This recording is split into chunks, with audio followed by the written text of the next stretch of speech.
केंद्र सरकार द्वारा जारी 87.87 करोड़ रुपए के बजट को मार्च 2026 तक उपयोग में लाना अनिवार्य है।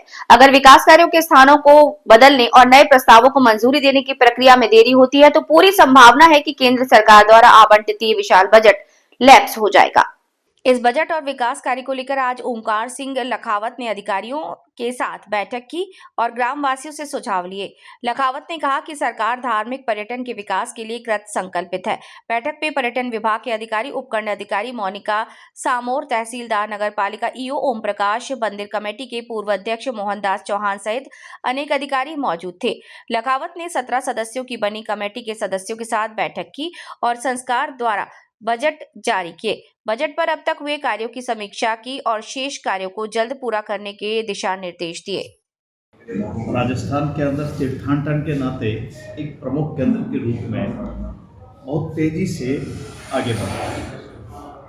देश भर के श्रद्धालु यहाँ बड़ी संख्या में आते हैं और इस सब को देखते हुए जन सुविधाओं में विस्तार हो, यातायात सुविधा में विस्तार हो, आवागमन, पार्किंग, इसको भी समय के अनुरूप हो, इसलिए राज्य सरकार ने इसके लिए एक परियोजना बनाई और लगभग 88 करोड़ रुपया इस काम के लिए सैंक्शन स्वीकृत हुए।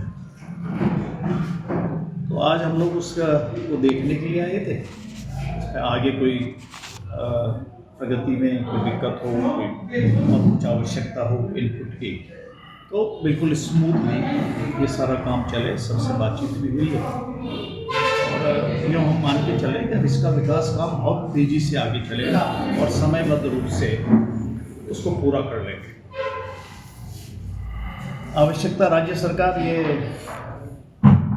मानती है कि खाटू श्याम जी का आने वाले तीर्थ यात्रियों को हम हिंदुस्तान के जितने और तीर्थ स्थल है और वहाँ जितनी यात्रियों को सुविधाएं हैं जो राज्य सरकार देती है, उससे बेहतरीन सुविधाएं देने का काम राज्य सरकार करे और समयबद्ध रूप से ये काम पूरा हो। इस नाते इस परियोजना पे आज एक छोटी छोटी चीज़ के ऊपर समीक्षा की। उनके पीढ़ी को और जो निर्माण करने वाली एजेंसी है उनके साथ बैठ कर के बातचीत हुई है और अब हम उम्मीद करके चलते हैं कि इसको और तेज़ी से पूरा करने का प्रयास करेंगे।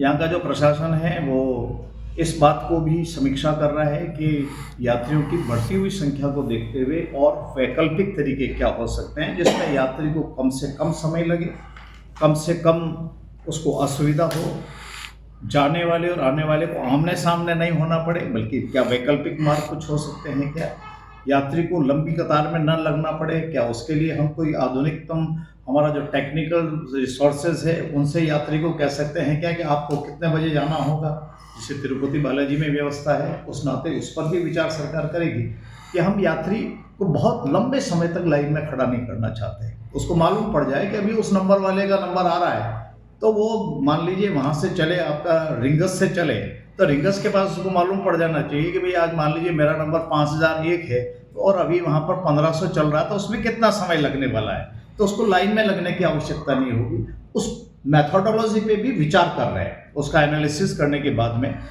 सरकार के जितने भी टेक्निकल डिपार्टमेंट हैं और विशेष करके जो पर्यटन विकास से जुड़ा हुआ हमारा टूरिज्म डिपार्टमेंट है वो सब इसके ऊपर काम कर रहे हैं। तो आज हम इस सारे काम की समीक्षा करने के लिए आए थे, देखने के लिए आए थे। छोटी मोटी जो बातें हैं उसका समाधान कैसे हो उस दृष्टि से बातचीत की थी।